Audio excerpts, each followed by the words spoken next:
first subject is human anatomy and physiology કે જીએનએમની અંદર first એક સબ્જેક્ટ આવે છે હ્યુમન એનાટોમી એન્ડ ફિઝિયોલોજી. તો એનાટોમી એટલે શું અને ફિઝિયોલોજી એટલે શું એ આપણે આ સબ્જેક્ટની અંદર જોઈશું. એનાટોમી મીન્સ વોટ કે બોડી ઓર્ગન્સ જે હોય છે, અંગો જે હોય છે એની વિશે આપણે ડિટેલ્સમાં જોઈશું. અને ફિઝિયોલોજી મીન્સ વોટ કે ફંક્શન્સ ઓફ ધ ઓર્ગન કે બોડીની અંદર જે ઓર્ગન છે એના ફંક્શન શું છે, કાર્ય શું છે, આપણું બોડી કેવી રીતે વર્ક કરે છે એ આપણે આ સબ્જેક્ટની અંદર જોશું.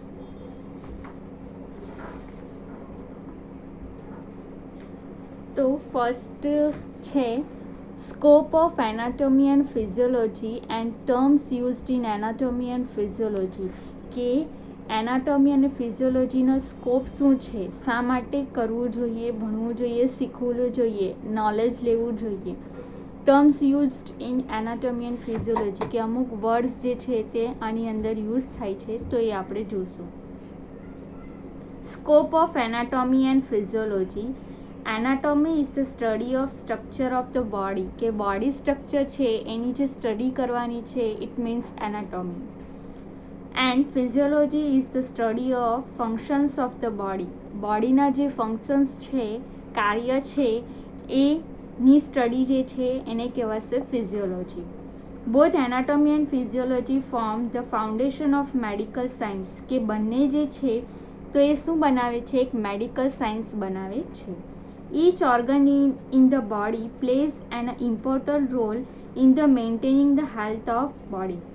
કે ઈચ ઓર્ગન, બધા જે ઓર્ગન છે એક એક ઓર્ગન બોડીના અવયવો, અંગો, તો એ જે છે એ શું કરે છે, body plays an important role in maintaining health of the body કે બધા ઓર્ગન મળીને આખા બોડીને મેન્ટેન કરે છે, એને બેલેન્સમાં રાખે છે. If one organ is fault કે એક ઓર્ગનને કંઈ થાય, ફોલ્ટ થાય, કંઈ ખામી આવે, the whole body may be affected કે એક ઓર્ગન જો બગડી ગયું તો આખા બોડીના ઓર્ગનને અફેક્ટ થઈ શકે છે.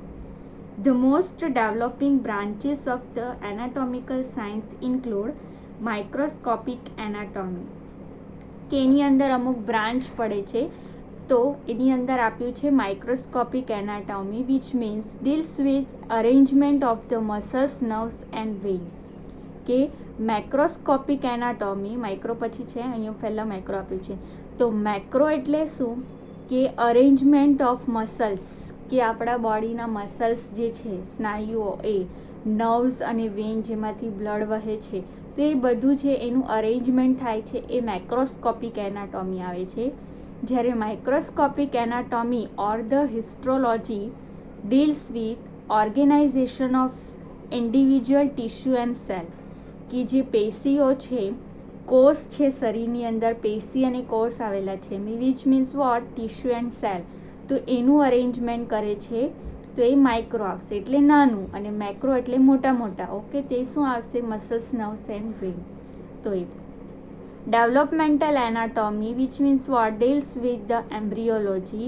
Comparative anatomy deals with the comparative study of underline pattern of organic structure, બોડીનું ઓર્ગેનિક સ્ટ્રક્ચર આવશે. Experimental anatomy etcetera. ઓકે, તો આ બધું આપ્યું છે સ્કોપ ઓફ એનાટોમી કે એનાટોમીની અંદર આવી રીતે બધા જે ટોપિક્સ હોય છે તો એની અંદર પછી ડિટેલ્સમાં આવે છે કે બોડી આવી રીતે ભેગું થાય છે, ટિશ્યુ અને સેલ્સથી બનેલું છે, મસલ્સ છે, પછી વેઇન્સ છે, નર્વ્સ છે, એ બધું ભેગું થઈને બોડી સ્ટ્રક્ચર બને છે. To understand pathology, a good knowledge of microscopic anatomy is essential. કે પેથોલોજી જો શીખવું હોય તો શાનું નોલેજ હોવું જોઈએ, માઇક્રોસ્કોપિક એનાટોમી મીન્સ કે ટિશ્યુ અને સેલનું નોલેજ હોવું જોઈએ. To understand medicine and the surgery, a good knowledge of applied anatomy is essential. Okay, કે આખો એનાટોમીનું નોલેજ હોવું જોઈએ જ્યારે મેડિસિન અને સર્જરી શીખવી હોય ત્યારે. The structure of each organ suggests the function and function of each organ suggests the structure. Okay, structure અને function, structure function બંને સમજવું જરૂરી છે. Therefore, without knowing anatomy and physiology, one cannot study the normal and abnormal structure and function of the body. Okay, કે first anatomy અને ફિઝિયોલોજીનું knowledge એના પાસે નહીં હશે તો બોડીનું નોર્મલ શું છે, એબનોર્મલ શું છે એ એને ખબર નહીં પડે. That's why anatomy and physiology is necessary. So in order to take care of our body, it is necessary to study and understand structure and function of each organ of the body. Okay, બોડીની care કરવી હોય તો all organs અને એના functions જાણવા જરૂરી છે, એનું નોલેજ હોવું જરૂરી છે. ઓકે, તો આ થઈ ગયું સ્કોપ ઓફ એનાટોમી, કે એનાટોમી અને ફિઝિયોલોજી જે છે તો આપણે એ શીખશું તો આપણને ખબર પડશે કે બોડીના ઓર્ગન શું છે, એના ફંક્શન્સ શું છે. તો આ થઈ ગયો સ્કોપ, કે શાના માટે શીખવું જરૂરી છે anatomy and physiology. Next anatomy details આપી છે. Anatomy is the science which deals with study of structure of the body. Okay, એનાટોમીની ડેફિનેશન આવે મીન્સ કે વ્યાખ્યા આવે તો આ ડેફિનેશન લખવાની. વોટ, કે science deals with study of the structure of the body, કે એક સાયન્સ છે જેની અંદર સ્ટડી કરવાની હોય છે શાની, સ્ટ્રક્ચર ઓફ ધ બોડી, બોડીનું સ્ટ્રક્ચર સ્ટડી કરવાનું. The knowledge of anatomy is essential to interpret disease organ. Okay, કે એનાટોમી જે છે તે અસેન્શિયલ છે, જાણવું જરૂરી છે, કારણ કે ડિસીઝ ઓર્ગન, ઓકે, કે ઓર્ગનને કોઈ ડિસીઝ થાય, રોગ થાય તો એ આપણે જાણી શકીએ. Anatomy include the study of following, કે એનાટોમીની અંદર અલગ અલગ સ્ટડી હોય છે. First is the gross anatomy. It is the study of macroscopic structure of the body. Okay, આગળ આપણે જોયું કે મેક્રોસ્કોપિક સ્ટ્રક્ચર ઓફ બોડી આવે મીન્સ કે મસલ્સ, નર્વ્સ, વેન્સ વિશેની જે સ્ટડી આવે છે આપણા શરીરમાં હોય તો એને ગ્રોસ એનાટોમી કહેવાય. Histology or the micro anatomy, it is the study of microscopic structure of tissue and cell, કે પેશી, કોષની જે સ્ટડી કરવાની હોય છે આની અંદર ઇન્ક્લુડ થાય છે. Developmental anatomy, it is the study of development of embryo. It is also known as a embryology, કે એમ્બ્રિયોનું ડેવલપમેન્ટ થાય છે મીન્સ કે પ્રેગ્નન્ટ વુમન હોય એની અંદર એમ્બ્રિયો હોય છે તો એનું એમ્બ્રિયો નાનું થાય એ પછી ધીમે ધીમે મોટું થઈને બાળક બને છે તો એની સ્ટડી. સાઇટોલોજી, તો સેલની ખાલી સ્ટડી કરવાની. It is the study of cell of body, બોડીના સેલની. Functional anatomy, it is the study of function of the different structure of the body, બધા સ્ટ્રક્ચરના કાર્યો વિશેની study. Comparative anatomy, the study of comparing human anatomy with animal anatomy, કે માણસની anatomy અને પ્રાણીઓની એનાટોમીને કમ્પેર એટલે કે તફાવત કરીને જે સ્ટડી હોય છે એ. ઓસ્ટિયોલોજી એટલે કે બોનની study, study of bones. Orthology means the study of joint. Myology means the study of muscles, સ્નાયુઓ. Cardiology means the study of heart. Neurology, study of nervous system, brain related. Endocrinology, the study of endocrine gland, આપણા શરીરની અંદર ગ્રંથિ આવેલી છે તે. Ophthalmology means the study of eyes and related structure, આંખ અને એના રિલેટેડ જે સ્ટ્રક્ચર હોય એની study. Otology, study of ear, કાન. Odontology, the study of teeth, દાંતની સ્ટડી. તો આ બધું જે છે તે એનાટોમીની અંદર ઇન્ક્લુડ થાય છે. Next is the physiology. Physiology is the science which deals with study of the function of the body, બોડીના જે ફંક્શનની સ્ટડી કરવાની હોય છે which means the physiology. Physiology include the study of various system, એની અંદર વેરિયસ અલગ અલગ પ્રકારના સિસ્ટમ ઇન્ક્લુડ થાય છે. કયા કયા? Central nervous system, autonomic nervous system, cardiovascular system, respiratory system, excretory system, digestive system, endocrine system and reproductive system. આ બધા સિસ્ટમ જે છે તે આપણા બોડીની અંદર સિસ્ટમ્સ આવેલા છે જે 1 by 1 આ બુકની અંદર આવવાના જ છે. તો એ આપણે 1 by 1 જોશું. Different terms used in anatomy and physiology. Okay, અમુક જે ટર્મ્સ છે એ આ સબ્જેક્ટની અંદર યુઝ થાય છે શબ્દ, તો એ આપણે જોઈ લઈએ. Median, mid line of the body. Median means what, કે શરીરની વચ્ચેની લાઇન. પછી મીડિયલ, એલ છે, towards mid line of the body, કે વચ્ચેની જે લાઇન હોય એના નજીક. લેટરલ, એની from mid line of the body, away from mid line of the body, કે વચ્ચેની લાઇનથી દૂર હોય એને કહેવાય લેટરલ. Superior, above. સુપિરિયર એટલે શું, ઉપર, નિયર ટુ હેડ, માથાની નજીક. ઇન્ફિરિયર એટલે નીચે. એન્ટિરિયર એટલે આગળ. પોસ્ટિરિયર મીન્સ બેક, પાછળ. Proximal, near to the body, કે બોડીની નજીક, એટલે શું થશે, proximal. Okay. Distal, away from the body, બોડીથી દૂર. Cranial, toward the head end, માથાના છેલ્લા ભાગે. સુપરફિશિયલ, નિયરર ટુ સ્કિન, સ્કિનની ઉપરનું હોય એને સુપરફિશિયલ કહેવાય. Deep, deeper to the skin surface, skin જે આ સ્કિન છે તે સ્કિનની એકદમ અંદર હોય તેને ડીપર કહેવાય અથવા તો deep. Sagittal, along median plane of the body. Okay, sagittal જે છે તે બોનની અંદર આવેલું. કોરોનલ એટલે along transverse plane of the body, આડું. ઓકે, તો આ બધા અમુક ટર્મ્સ છે જે એનાટોમી એન્ડ ફિઝિયોલોજીની અંદર આવે છે. આપણે એનાટોમી જોયું, ફિઝિયોલોજી જોયું, સ્કોપ જોયા કે એ શું આવે છે. સેકન્ડ છે the cell. Cell means what, કોષ કહેવાય છે એને ગુજરાતીમાં.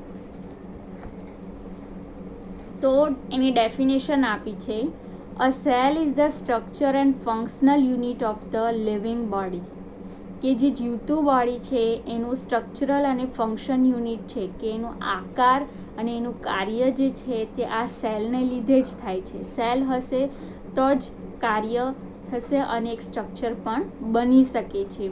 તો અહીંયા આકૃતિમાં આપ્યું છે સ્ટ્રક્ચર ઓફ ધ સેલ. આ સ્ટ્રક્ચર જે છે તે યાદ રાખવાનું હોય છે, એક્ઝામની અંદર આવે છે, સ્ટ્રક્ચર ડ્રો કરવાનું છે, તો એ સ્ટ્રક્ચર આપ્યું છે. ઓકે, તો એની અંદર અમુક પાર્ટ્સ આપ્યા છે. ગોલ્ગી બોડી છે તો એ કેવી રીતે ડ્રો કરવાનું, ન્યુક્લિયસ છે તો વચ્ચેનું, પછી મિટોકોન્ડ્રિયા આપ્યું છે, સાઇટોપ્લાઝમ આપ્યું છે, પ્લાઝમા મેમ્બ્રેન આપ્યું છે, એન્ડોપ્લાસ્ટિક રેટિક્યુલમ આપ્યું છે, સેટ્રિયોલ આપ્યું છે, વેક્યુઓલ આપ્યું છે. તો આ બધા જે છે તો એ સ્ટ્રક્ચર ઓફ ધ સેલ. આ સ્ટ્રક્ચર ડ્રો કરવાનું અને યાદ રાખવું જરૂરી છે. નેક્સ્ટ ઇઝ ડિસ્ક્રિપ્શન, કે એની અંદર શું આવે છે, a cell consist of two major part, namely plasma membrane and protoplasm, કે સેલની અંદર બે મેજર પાર્ટ્સ આવેલા છે. તો અહીંયા આપ્યું છે, નીચે જુઓ, સેલની અંદર પ્લાઝમા મેમ્બ્રેન અને પ્રોટોપ્લાઝમ આપ્યું છે. તો હવે પ્રોટોપ્લાઝમની અંદર પણ પાર્ટ્સ પડે છે, mitochondria, Golgi bodies, nucleus, endoplasmic reticulum, ribosomes and centrioles. Okay, તો આપણે 1 by 1 જોશું સેલની અંદર ડિટેલ્સમાં કે શું આવે છે. First, plasma membrane. The outer surface of the cell is surrounded by plasma membrane. સેલનું જે બોર્ડર છે એને શું કહેવાય છે, પ્લાઝમા મેમ્બ્રેન કહેવાય છે. It is 0.1 micron in thickness. Okay, કે એની જાડાઈ જે છે તે 0.1 માઇક્રોન છે. It can be scene only under the electron microscope, કે જે માઇક્રોસ્કોપથી જોવાનું હોય એની અંદર જ આપણે આ પ્લાઝમા મેમ્બ્રેનને જોઈ શકીએ છીએ. It is from 40% of lipid, એની અંદર 40% લિપિડ એન્ડ 60% પ્રોટીન આવેલું છે. It has a osmotic properties, કે એની અંદર ઓસ્મોટિક પ્રોપર્ટીઝ છે. It is selectively permeable to certain substance. Okay, કે બધા સબસ્ટેન્સમાં એ પરમિએબલ છે. તો આ પ્લાઝમા મેમ્બ્રેન ફર્સ્ટ થઈ ગયું. હવે પ્રોટોપ્લાઝમ છે તેની અંદર બધા આવે છે parts. Protoplasm is also known as a cytoplasm, એનું બીજું નામ આપ્યું છે. It is present within the cell membrane, કે સેલ મેમ્બ્રેનની અંદર આવેલું છે protoplasm. The protoplasm contains cell organelles, કે એની અંદર શું આવેલું છે? સેલ ઓર્ગેનેલ્સ આવેલા છે. Mitochondria, Golgi body, nucleus, endoplasmic reticulum, ribosome and centrioles are collectively known as cell organelles. Okay, કે પ્રોટોપ્લાઝમની અંદર આ બધા આવેલા છે, મિટોકોન્ડ્રિયા, ગોલ્ગી બોડીઝ, એ બધા આવેલા છે. ઓકે, તો એને શું કહી શકીએ આપણે? ઓર્ગેનેલ્સ કહી શકીએ. ફર્સ્ટ ઇઝ મિટોકોન્ડ્રિયા, કે મિટોકોન્ડ્રિયા એ શું છે? અહીંયા આકૃતિમાં બતાવ્યું છે, જે સેલની અંદર આવે છે mitochondria. It is a spherical or the Oval or the flat in shape, કે કેવું છે? ઓવલ એટલે લંબગોળ ટાઈપનું, સ્ફેરિકલ એટલે અહીંયા આકૃતિમાં બતાવ્યું છે એ શેપનું છે, અને ફ્લેટ સીધું છે. The size of mitochondria is about, કે એની સાઇઝ કેટલી છે? 0.5 થી 7 માઇક્રોન્સ જેટલી છે. The mitochondria are made up of protein, કે મિટોકોન્ડ્રિયા શાનું બનેલું છે? Protein, phospholipid and sum importance enzyme system, કે બધું જેમ આપણા શરીરમાં આપણે બોલીએ ને પ્રોટીન્સ, તો એ પ્રોટીન્સનું ને લિપિડ એવી રીતનું બનેલું છે. ઓકે, અને મિટોકોન્ડ્રિયા આપણા શરીરમાં જ આવેલું છે સેલની અંદર. The mitochondria are covered by double layer membrane is called outer and inner membrane. Okay, કે મિટોકોન્ડ્રિયા જે છે તે ડબલ લેયરનું બનેલું છે. બહારનું એને આઉટર કહેવાય ને અંદરનું લેયર હોય છે એને ઇનર લેયર કહેવાય અથવા તો મેમ્બ્રેન કહેવાય. The inner membrane consist of number of folds, it's called the cristae. Okay, કે ઇનર મેમ્બ્રેન છે એની અંદર ફોલ્ડ્સ આવેલા છે, વળાંક આવેલા છે, તો એ વળાંકને શું કહેવાય? Cristae. Okay, cristae help to increase the surface area of biochemical functions. જે બાયોકેમિકલ ફંક્શન્સ થાય છે એમાં આ ક્રિસ્ટિયા જે છે તે મદદ કરે છે. જે ક્યાં આવેલું છે? મિટોકોન્ડ્રિયાના ઇનર લેયરની અંદર ફોલ્ડ્સ છે, વળાંકવાળી જે એરિયા છે એને કહેવાય ક્રિસ્ટિયા. ઓકે, તો આ થઈ ગયું મિટોકોન્ડ્રિયા. હવે function of the mitochondria.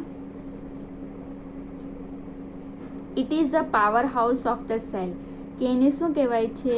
Power house of the cell તરીકે ઓળખવામાં આવે છે. It consist necessary enzyme for improvement of the respiration, કે શું છે? એની અંદર એન્ઝાઇમ આપેલા છે તો એને શ્વાસોશ્વાસની પ્રક્રિયામાં એ શું કરે છે? મદદ કરે છે. The energy adenosine triphosphate. Okay, એ એનર્જીનું એક તત્વ છે, એનું નામ આપેલું છે ATP. Adenosine triphosphate is produce in the mitochondria, કે જે છે તે મિટોકોન્ડ્રિયાની અંદર આ એનર્જી બને છે, એટલે જ એને પાવર હાઉસ તરીકે ઓળખવામાં આવે છે. ઓકે, પાવર એટલે એક પાવર આપે છે આપણને, ને એ પાવરનું નામ શું છે? એનર્જીનું નામ છે એટીપી, એડિનોસાઇન ટ્રાઇફોસ્ફેટ. તો આ મિટોકોન્ડ્રિયા અથવા તો માઇટોકોન્ડ્રિયા પણ આપણે બોલી શકીએ છીએ પ્રોનાઉન્સમાં. તો એ